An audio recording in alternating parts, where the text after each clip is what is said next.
Well, ultimately, I see the main force of separation is fear.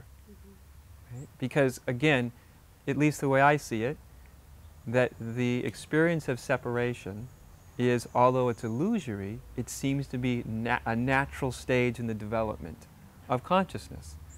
Again, just like adolescence is a natural state of development, or being an infant, you don't look back and go, why was I ever an infant? You know, that was silly. I should have just skipped over that stage. So I even see this sort of ego development, and with it that comes a sense of separation. It all has to do with, you know, how our brain works and the immense power that thought has. And it all sort of starts to create this sense of self, right? And so I see that sense of separate self as ultimately illusory, but actually quite natural stage of development. But then I think when you get to the threshold, which I think is where a lot of people are now, they've experienced that separateness, and they find that it's inherently unsatisfactory. Not only for oneself, but very unsatisfactory for the world, right? Very unhealthy for the world.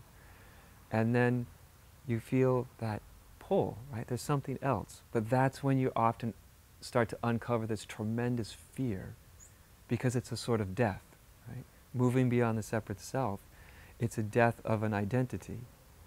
And on the level of thought, it's like, it's a death. It's very abstract to talk about it or describe it. But when it starts to happen to you, and you literally feel like you're going to die, or you look in and you see the emptiness of a separate self, and it sounds very spiritual, but when you actually see it, it can really be quite terrifying, quite shocking. Like, my God, the person I thought I was isn't here.